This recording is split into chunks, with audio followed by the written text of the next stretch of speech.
imagine you're David, right, going up against Goliath. Yeah, the classic mismatch. Exactly. But you aren't carrying a slingshot. Instead, you're armed with this, like, perfectly executed, incredibly disciplined mid-block defense. Right. And you have a goalkeeper who is just playing completely out of his mind, plus the sheer audacity that money literally cannot buy. Well, absolutely. So you're a nation of roughly 500,000 people, and across the pitch, it's Lionel Messi and the defending world champions. I mean, on paper, it's a slaughter. It really is. Yeah. But in reality, it turned into this 120-minute masterclass in how to completely dismantle a giant. It really forces us to, completely rethink how we evaluate the modern game. It's wild. And that is exactly what we're doing for you today. We've gathered this massive stack of sources for our deep dive to figure out how on earth this happened. Yeah, we've got a lot to get through. We really do. We're pulling from official FIFA match reports, all the granular statistical data from SofaScore, and some really brilliant tactical breakdowns from YouTube. Plus the on-the-ground coverage. Right. The massive social media fallout that was reported by The Times of India, The Guardian, Sport Bible, and BN Sports. Because the goal here isn't just to recap a football match. We're looking at this collision of hard data, tactical evolution, and raw human emotion. Yeah, to really understand what this 2026 World Cup round of 32 clash in Miami actually reveals about the entire landscape of global football. Because, to really grasp the magnitude of what Cape Verde did to Argentina, you first have to understand the sheer scale of this specific tournament. It's unprecedented. It really is. FIFA fundamentally altered the ecosystem of the World Cup this year. We're no longer looking at that exclusive club of 32 teams. Right. We are fully in the era of the 48-team mega tournament. Yeah, and the logistics are staggering. It's co-hosted by 3 massive countries, the USA, Mexico, and Canada. Which is just a huge amount of ground to cover. Oh, for sure. You have 16 different host cities spread across multiple time zones. The players are dealing with vastly different climates, immense travel schedules, and get this, a grueling 104 total matches. That's just an insane physical toll, not to mention the financial stakes. Right. The prize money pool is a record $50 million, and this whole circus is marching toward a final at the 82,000-seat MetLife Stadium in New Jersey on July 19th. Which is going to be massive. But, by throwing the doors open to 48 teams, you create this massive influx of what people like to call dark horses. You make room for nations that historically would have just been watching from the pub. And Cape Verde is like the ultimate manifestation of that open door. Seriously. We're talking about a nation with a landmass of just over 4,000 square kilometers. It's tiny. Right. To put their journey into perspective, in qualifying, they eliminated Iceland. And Iceland, interestingly enough, is the only nation smaller by land area to ever reach a World Cup. Wow, I didn't actually know that. But their path through the group stage is where I kind of want to push back on the conventional wisdom a bit, though. Oh, how so? Well, because Cape Verde advanced to the knockout rounds completely unbeaten, right? Yeah, didn't lose a single game. Like, didn't actually win a single game either.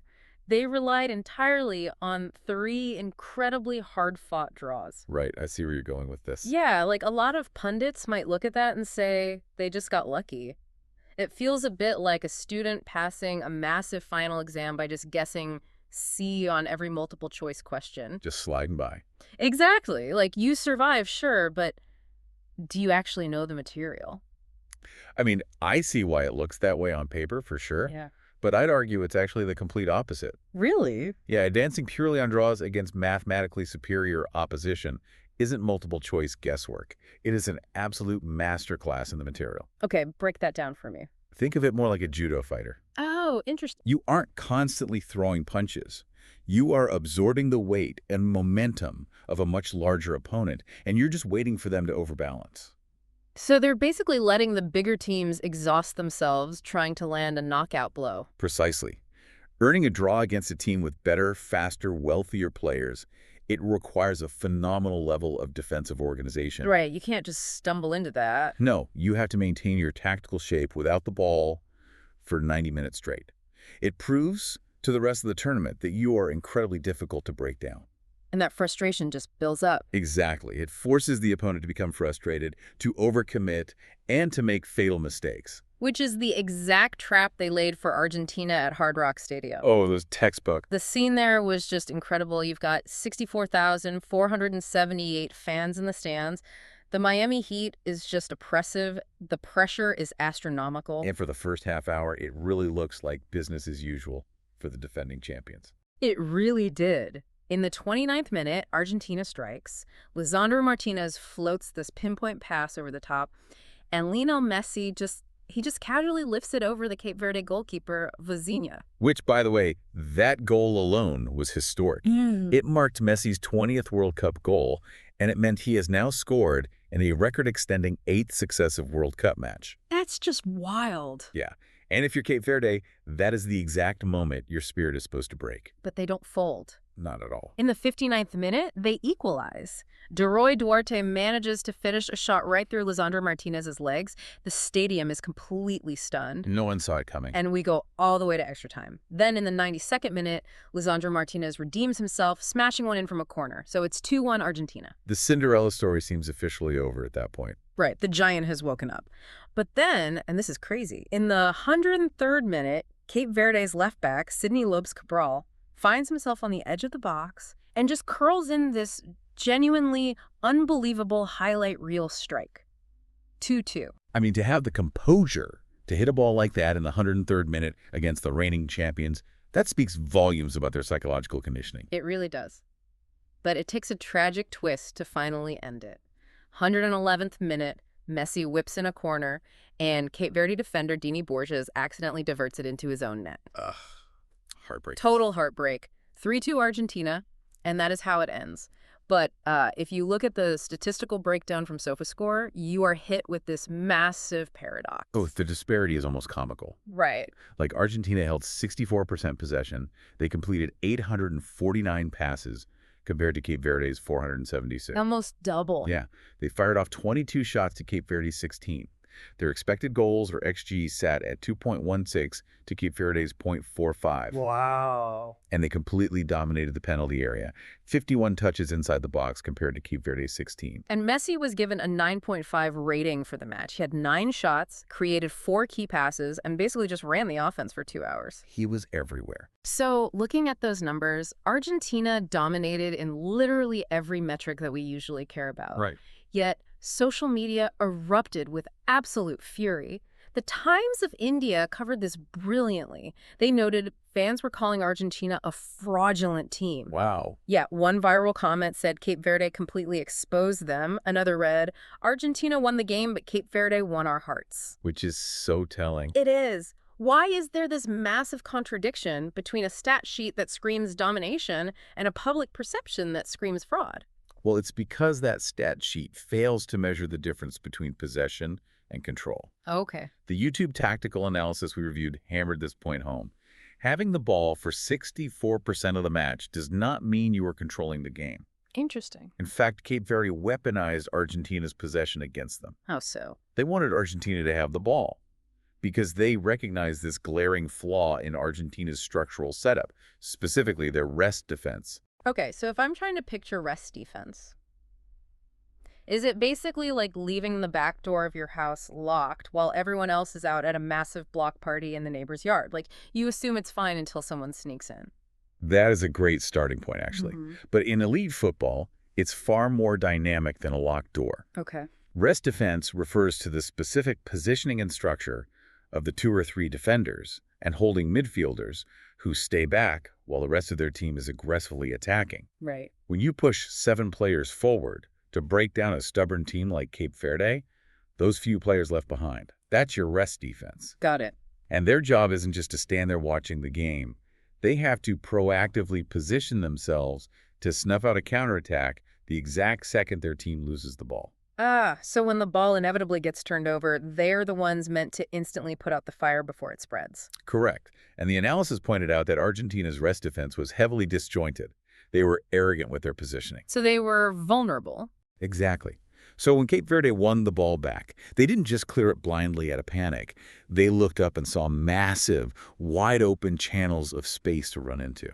Because the rest defense wasn't doing its job. Right. Cape Verde maintained a remarkably compact mid-block. They densely protected the absolute center of the pitch, stayed incredibly disciplined, and essentially let Argentina punch themselves out. They absorb the weight, just like your judo fighter analogy. Yes, precisely. Argentina had the elite problem solvers. Messi, Cristiano Romero, Martinez, who can always pull off a moment of individual brilliance, which, let's be honest, is how they got their goals. Yeah. But Cape Verde dictated the spatial terms of the match. This is why looking at the XG, that 2.16 to 0.45, is super misleading here. Why is that? Because XG models value the location and quality of shots taken, but they do not measure the sheer danger of a team constantly finding open space on the counterattack. Oh, that makes sense. Knockout football doesn't care how many passes you string together. Yeah. It only asks if you controlled the moments that mattered. And for large stretches of that 120 minutes, Cape Verde was pulling the strings. Cape Verde was actively exploiting those gaps in Argentina's defense. They had them on the ropes, utilizing that momentum to win a crucial corner late in the game. Right. But right at that moment of maximum pressure, the chaos of the pitch collided with the rigidity of the rule book. The referee steps in, and we get one of the most controversial moments of the entire tournament. Oh, the outrage over this incident was significant. And I think it really highlights how little the average fan understands the new regulations. Let me set the scene for you listening. Here's what happened. Cape Verde is setting up for this vital corner. But in the penalty box, Argentine defender Nicolas Tagliafico goes down hard. Yeah, it was a heavy hit. He's got a bloody nose after a nasty collision with his own goalkeeper, Emiliano Martinez. Now, under the new IFAB and FIFA time-wasting rules, if a player goes down and receives medical treatment on the pitch, they have to leave the field for exactly 1 minute before they are allowed to return. Which is supposed to stop players from faking injuries to kill the clock. Right. It was introduced specifically to combat the gamesmanship that ruins the flow of a match. Exactly. But instead of making Tagliafico sit out his minute while Cape Verde takes their corner, the referee, Drew Fisher, halts everything. Yeah. He makes Cape Verde wait to take their kick until Tagliafico has been fully treated on the sidelines and is cleared to step back onto the pitch. And people were not happy. Fans lost their minds. Sport Bible reported on a viral clip of this exact moment that racked up 23 million views, with everyone calling it a straight robbery. I saw that. From a fan's perspective, it feels like the referee literally hit the pause button on a video game right as Cape Verde was about to strike, giving the big boss time to regenerate their health bar. That's a great way to put it.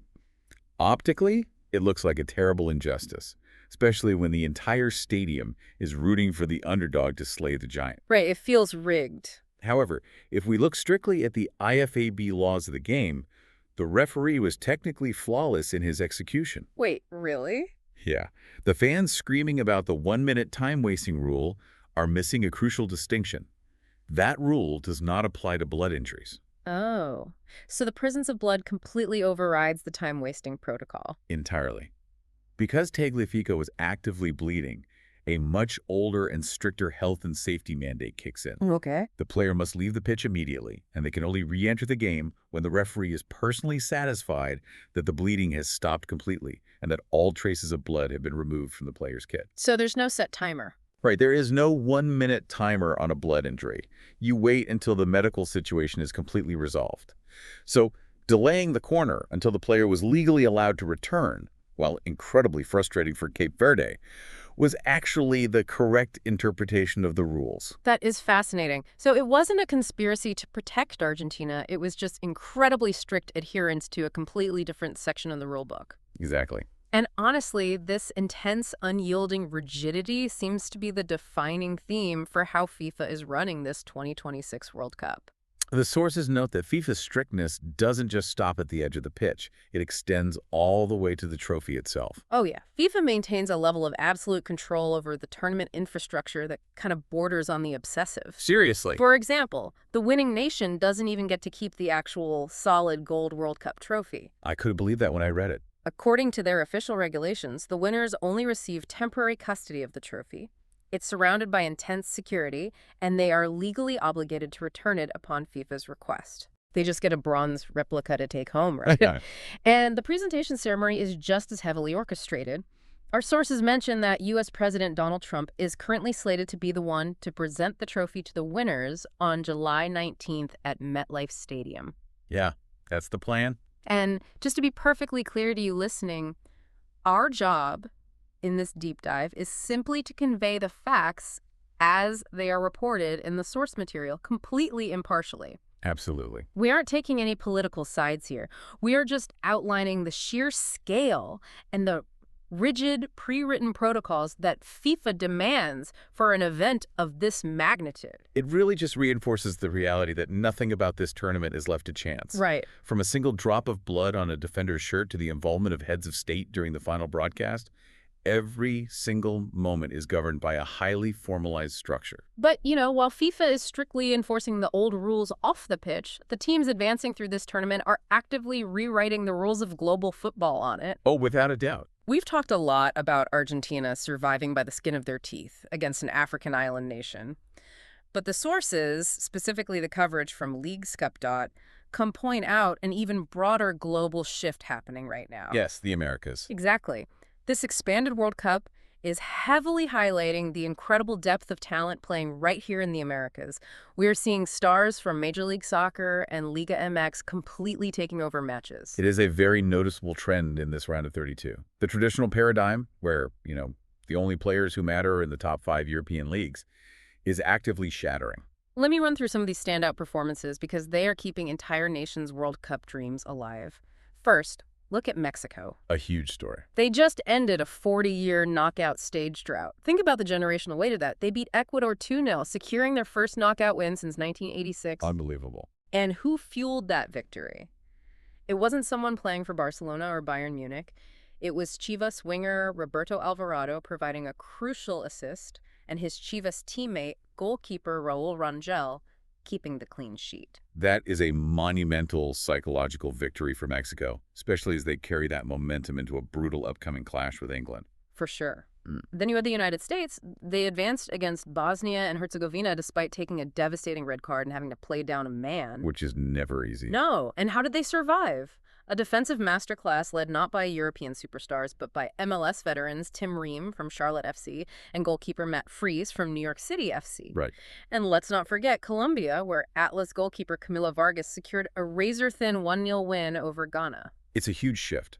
And if we pull all these threads together, from Cape Verde to Mexico to the U.S., it proves that the old hierarchy of global football is flattening out at an incredible rate. It really is. Historically, conventional wisdom dictated that to make a deep run in a World Cup, you needed a roster packed with superstars playing in the UEFA Champions League.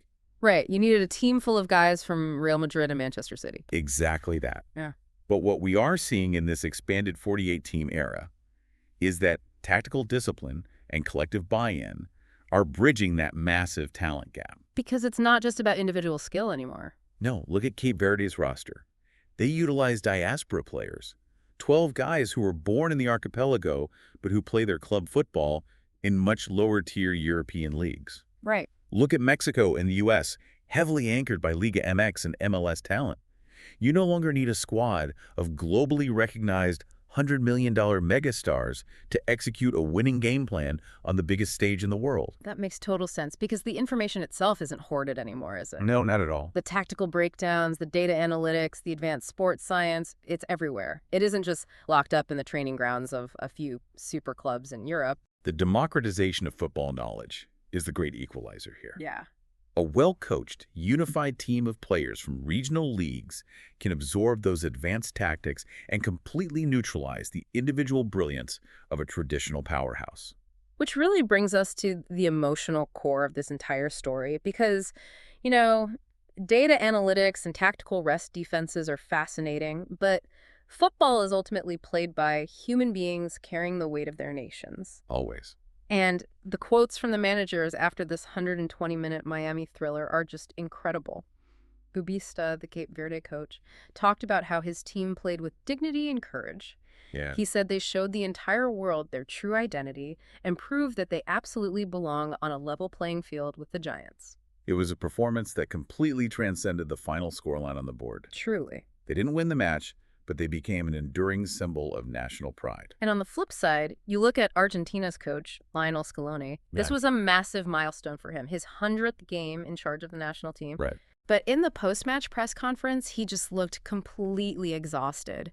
He openly admitted the sheer suffocating weight of expectations on his squad. It has to be draining. He told the press, "Nothing is easy in this country, and that you need courage to bounce back. when 47 million people expect absolute perfection every single time you step onto the pitch. It is the ultimate burden of pedigree. It really is. When you wear the badge of the defending world champion, anything less than absolute beautiful domination is viewed as a failure by the public, even if you technically win the match. It's a wild dynamic. Argentina wins the game, but they leave the pitch looking like they just survived a car crash.